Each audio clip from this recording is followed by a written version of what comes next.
Greetings and welcome to Unit 5 of Week 1.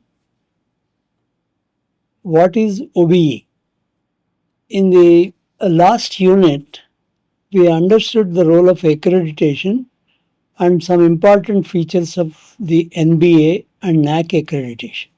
We will be elaborating both NBA and NAC accreditation in later part of this course, but we just presented a brief overview of both accreditation processes. In this unit, our outcome is understand what outcome based education is. We will be presenting first of all an overview and then slowly work out throughout the course all the specific details of both designing and implementing outcome based education.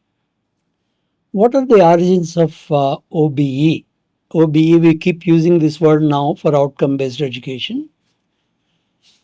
One of the famous works which everyone acknowledges is by Ralph W. Taylor, who in 1940s wrote a book on curriculum.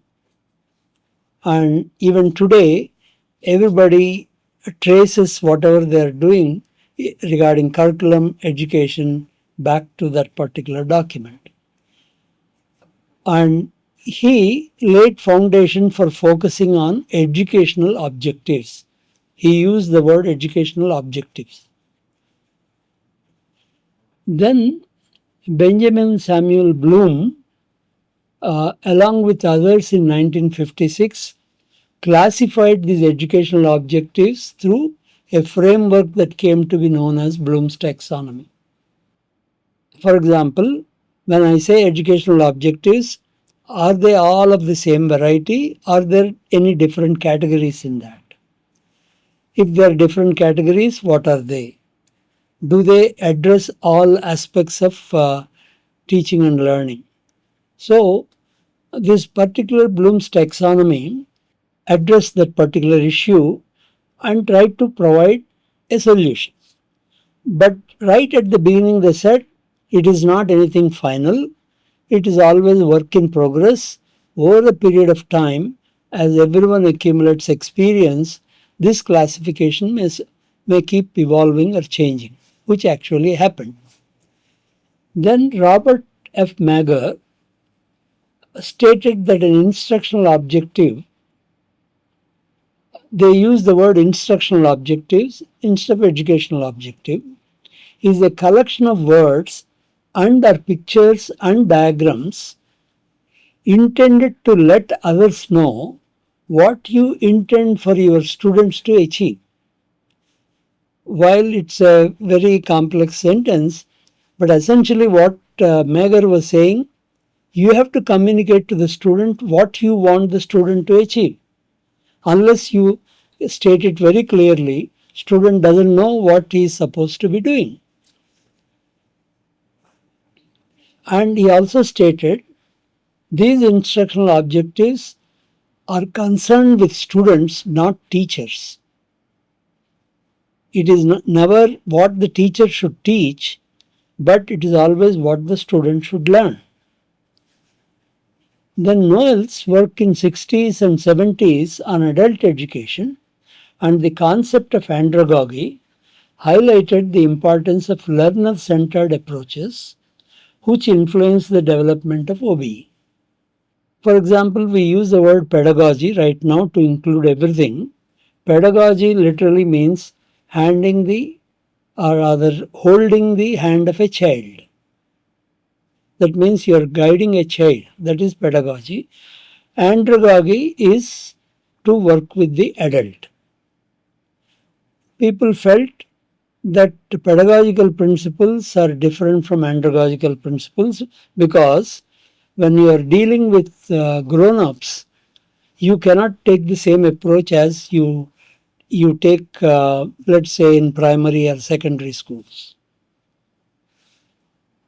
Though today you don't separately use the word andragogy, you use the word pedagogy to represent the entire spectrum.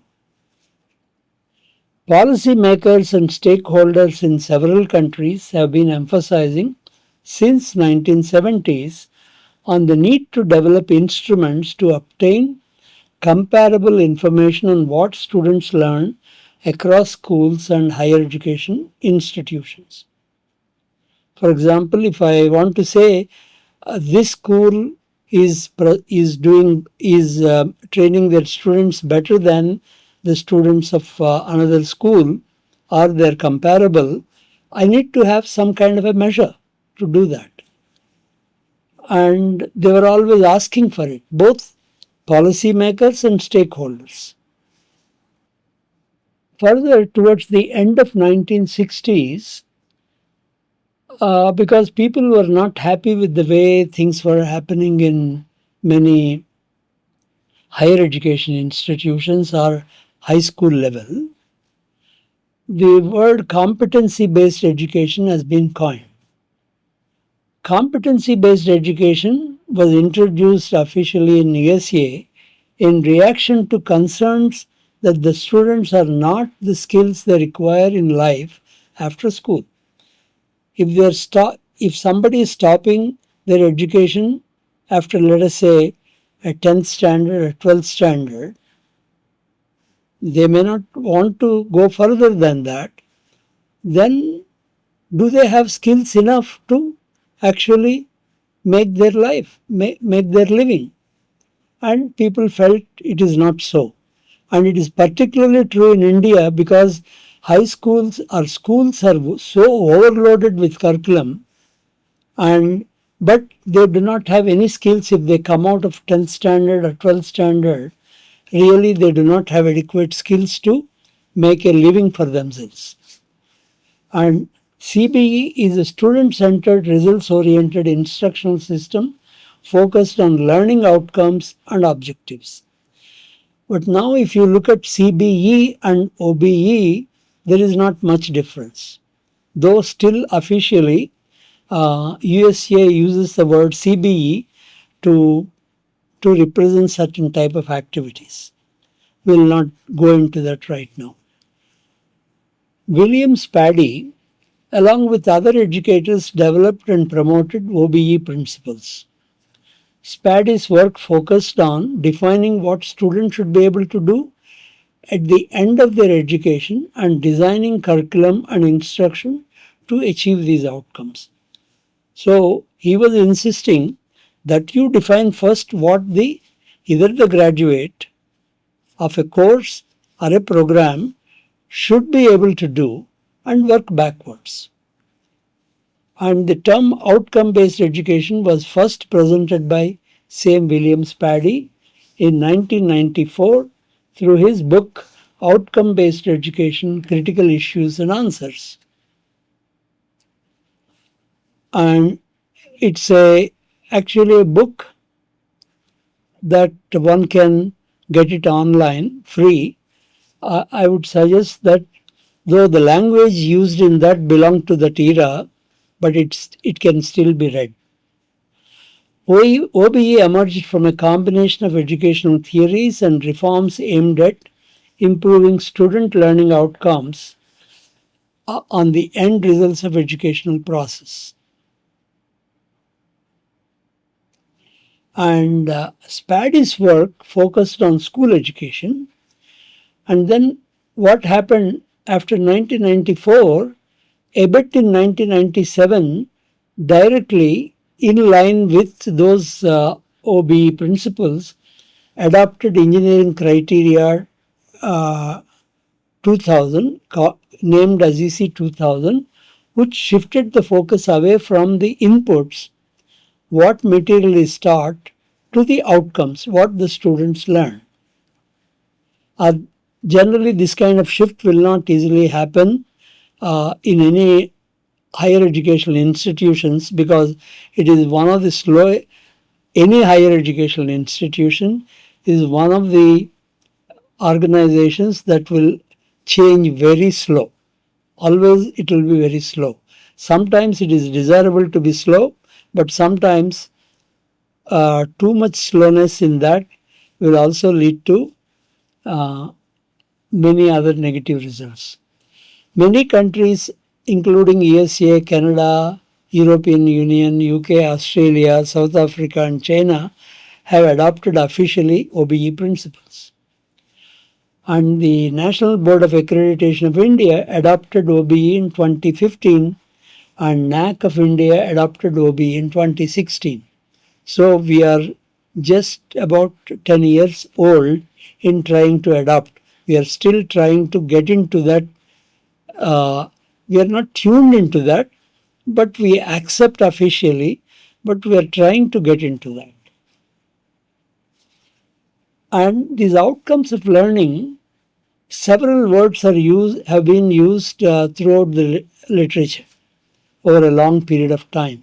There are many terms used: outcomes, learning outcomes, intended learning outcomes, instructional objectives, educational objectives, behavioral objectives, performance objectives, terminal objectives, general instructional objectives, specific learning outcomes, subordinate skills, subordinate objectives, and even competencies.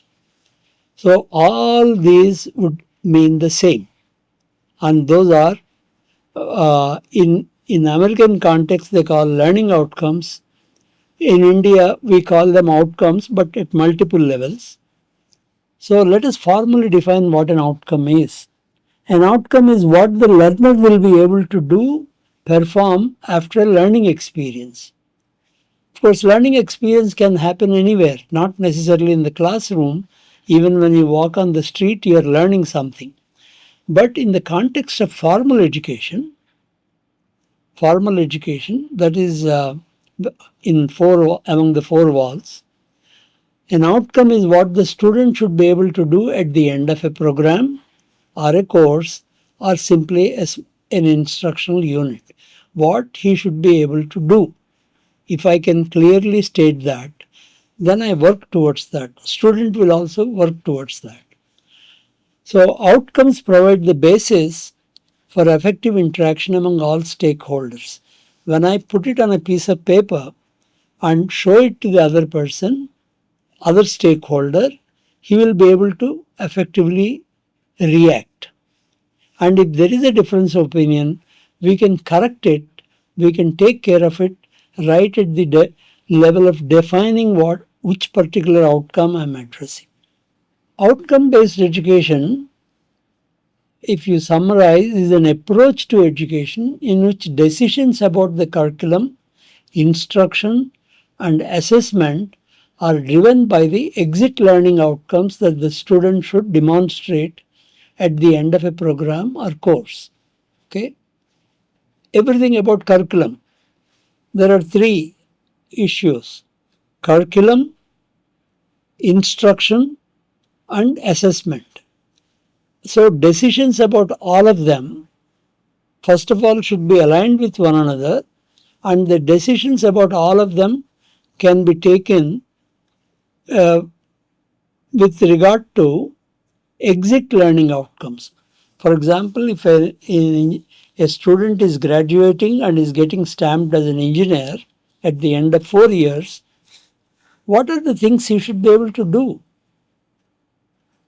You may say that he should be familiar with certain terms, or he should be able to solve such problems. But whatever you have in mind, whatever the decision makers have in mind, should be able to state upfront, not leave it vague, or say you will know at the end of 4 years kind of thing. Okay? In outcome-based education, product defines the process. If I define this is what an engineer ought to be in terms of his knowledge and skills and attitudes, then I have to work backwards. I should be, over the 4 years, I should be doing all my activities to prepare him to attain those outcomes. That is what is meant by product defining the process, not process defining the product. I will keep teaching something. At the end, that is the product. If he passed my examination, that is the product. You cannot take that position. Unfortunately, we have taken that position for a very long time in all Indian higher education. Though it is getting corrected, even at the school level, it is getting corrected nationally. It is the opposite of input based education, where the emphasis is on the teaching and the system is happy to accept whatever is the result. In my interaction with several professors at IITs and within my institute, some people have very strong views about this. We don't want to say in advance what they should learn. They should learn as you go along and they should explore. They should have the freedom to kind of learn by themselves and so on. Okay? But that is not outcome based education. Okay, first we'll talk about advantages of OBE and then we'll look at the reservations about OBE. Advantages of OBE include clarity. An explicit statement what the educational process aims to achieve, clarifies the curriculum for both students and teachers, and provides a focus for teaching and learning. That clarity. Sometimes we may wrongly estimate the amount of effort involved in attaining a particular outcome, but by trial and error, teachers can adjust. Okay, but at least there is a goal. Iteratively, you reach that goal. If you don't define the goal, we don't even know whether we reach the goal or not. Provision of a framework. Outcome-based education provides a robust framework for integration for curriculum. For a very long period of time, we looked at curriculum of any program as collection of courses. Each course I take, somebody decides whether it is desirable to teach that subject, and if a person who is making the decision, if that particular group or that person thinks that it is important, he feels that it is important, the importance is by his experience. Obviously, he has only limited experience, and that it is included in the curriculum. It is not that way. And courses have to be, one course should lead to another. If a particular course that is taught at one, let us say in second year, is not that whatever principles you have learned, whatever that has been learned is not used subsequently in later years of that program, it has no business to be there in the curriculum just because somebody has a fancy or doing research in that subject. Subject by itself, there is no complaint. Every subject is equally important. But if you have a particular goal, does this particular course help in reaching that goal? If it doesn't, it has no business to be part of the curriculum. And on what basis do you decide? You need to have a framework and a goal. And that is what OBE presents. Guide for assessment. Because you may have a great goal, but as far as assessment or examination is concerned, I ask some very basic or simple memory type of questions and say if he has passed this, he has achieved this particular goal. It is not on. Your assessment, your examination should be in alignment with the goals that you have stated. So it also acts as a guide for assessment and facilitates curriculum evaluation. For example, is the entire program is good, or is it purposeful, or has it achieved its goals? If somebody outsider comes and tries to evaluate what is the status of your program, you need to have some benchmarks against which the curriculum can be judged, and that can be provided can be provided in the OBE framework. Now, based on my experience with various faculty who sometimes violently, sometimes indirectly object to OBE. Based on that, we've collected their objections. We'll try to answer one by one. Overemphasis on measurable outcomes, neglecting important aspects of education that are harder to quantify, such as critical thinking, creativity, and emotional development. This is a kind of funny kind of situation. First of all, you take a position saying that you cannot quantify activities like critical thinking, creativity, and emotional development. That is wrong. You can very specifically state that. And then you state these are important aspects of education, which is true. So, but you say that you cannot create a measurable outcome of these activities. If you don't have, how do you guarantee that these are actually addressed? If you don't want to put anything, then you depend completely on the intuitive approaches that the teacher takes. If the teacher doesn't know what it is, only considers it is important, how does he incorporate? Maybe some teachers, very small percentage of teachers may have that intuitive approach without being able to specifically articulate in terms of quantifiable parameters. But that doesn't mean that the entire education system should not follow some measurable activities. Then reduction in teacher autonomy, limiting teachers' ability to exercise professional judgment and creativity in the classroom. OBE doesn't say that. It doesn't, the all aspects of education, that is, outcomes are decided by the teacher, and instruction is decided by the teacher. Assessment is decided by the teacher. These are the three activities of any particular teaching and learning. And if they are completely in the hands of teacher, so where is the question of limiting the autonomy of a teacher? But they'll make that statement. I have known people who use the word straight away. As soon as you say OBE, they'll say it is a straitjacket.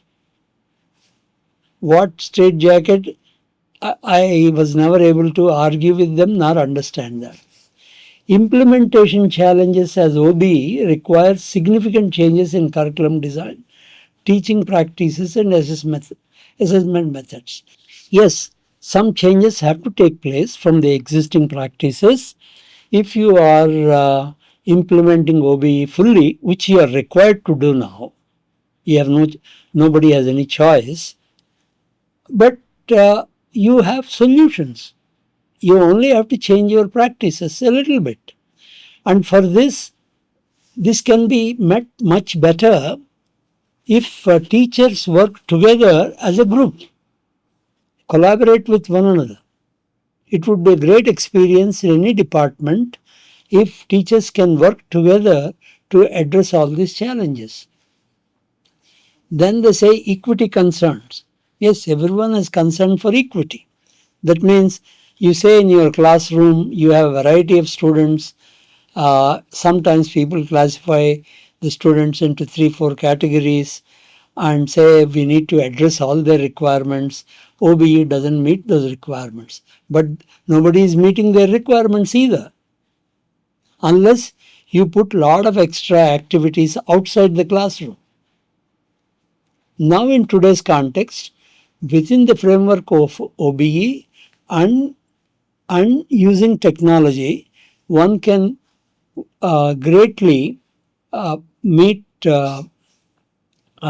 requirements of equity. Okay.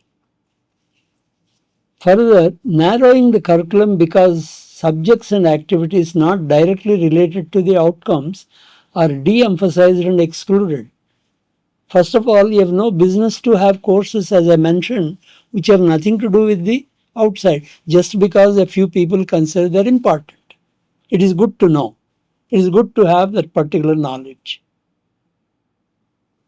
Emphasis on achieving specific outcomes can create high levels of pressure and stress for both students and teachers. I don't see any reason at all. Unless you are overloading the curriculum, you are setting too high a goal, and then it will create stress. But if you are able to design properly with regard to your students and the time available, right kind of outcomes, students will learn very well without the stress that is being mentioned. OBE may not always consider the contextual and cultural differences of diverse student population, which in other words is the equity issue. It can certainly be addressed, particularly with the current use of technology. If you don't use the technology, it is very difficult to address equity issues. And they have never been anyway addressed, except in specific instances, not as a matter of routine. Okay? The assessment associated with OBE may not fully capture the depth and breadth of student learning and development. It all depends on how well you have written your outcomes, how well you have designed your assessment. Okay, it depends on that rather than on using OBE or not using OBE. Potential for bureaucratic outreach and documentation overload. Yes, there is a lot of documentation that is required, and it can today be done very easily using the technology. If management refuses to use the technology or refuses to provide that kind of infrastructure, yes, it can lead to a lot of documentation, because in today's context, both NAC accreditation and NBA accreditation, universities do require a lot of documentation. And what are the OBE principles if you want to summarize? Clear and specific learning outcomes, design down and deliver up, high expectations for all learners, expanded opportunities for learning, student-centered learning, alignment of curriculum, instruction and assessment, continuous improvement. Okay, let's go one by one. Clarity of focus, we have already defined. Defining clear, specific learning outcomes the students are expected to achieve by the end of an instructional period. It can be a program, course, or a project or instructional unit. Outcomes are articulated in terms of knowledge, skills, and attitudes and behaviors that students should demonstrate. This is where we will be using certain taxonomy of how to clearly articulate your outcomes. We need some structure. How do I write my outcomes which clearly articulates what you have in mind?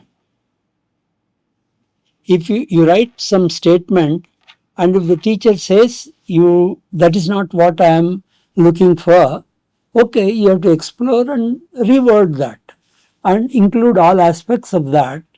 It is not something like a ritual, but you have to spend a lot of time in trying to write the. Once you write the learning outcomes, it is easier to incrementally modify. Design down and deliver up. Curriculum design starts with identifying the outcomes students should attain at the time of graduation from a program and outcomes at the end of courses, planning instructions to facilitate the students to attain these outcomes, and create assessment to measure the attainment. How do you do it? You design outcomes, then I design my assessments, and then I plan instruction. That is design down. Then you deliver up. You instruct the students to be capable of attaining those through the assessments, and then if assessments are in alignment with the outcomes, then the outcomes get attained. So it is delivering up. High expectations for all learners. Once you set the goal, you don't compromise on that with regard to giving a very cheap examination paper so that everyone passes. So it is possible. If too many people failed, either your instruction has been bad or you set too high a goal in a particular context. So you have to make corresponding adjustments. But you want every student to achieve the same goal. That is equity, not equality. It is equity. Believe that all students can achieve the desired outcomes with appropriate support and opportunities. Expanded opportunities for learning. What happens is, in today's context at least, if you assume that all students are not the same, they have each one is an individual with his own preferences, motivations, backgrounds, social background, economic background, and so on. So you cannot take one path for everybody. But teacher cannot teach each individual student separately.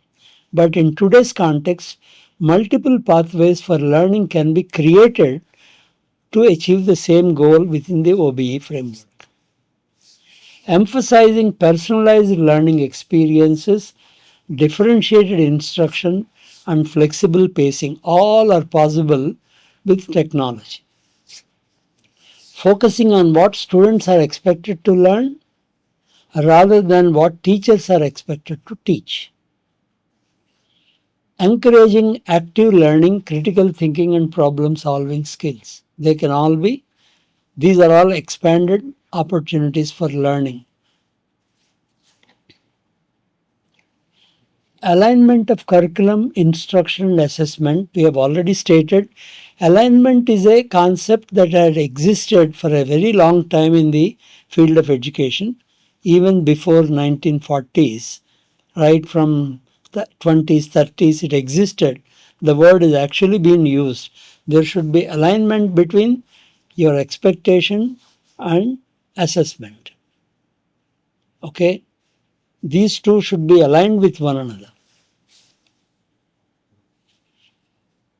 And continuous improvement, because we cannot achieve our goal, no teacher can achieve the intended goal with just offering it once. Generally, all the teacher should know that before you feel comfortable with a new course, at least you have to offer it as 2 to 3 times. Regularly reviewing and refining curriculum, instruction, and assessment practices based on student performance and feedback, committing to ongoing professional development and collaboration among educators to enhance instructional effectiveness. And in fact, the NBA accreditation requires that you have to demonstrate that you are continuously improving. You have to demonstrate how you have done that, how you are doing it. And that we will elaborate when we look at NBA accreditation. And in this whole process, you have transparency and accountability. You have a chance to do that. Clearly communicating the expected outcomes, criteria for success, and assessment methods to students, parents, and other stakeholders. Holding educational institutions and educators accountable for ensuring that the students do attain desired outcomes. They all can be put very clearly on a piece of paper so that there is no ambiguity. In the next week, we will try to understand what program educational objectives and what program outcomes of engineering programs. All the 5 units in the next week will address this in great detail. Thank you very much for your attention.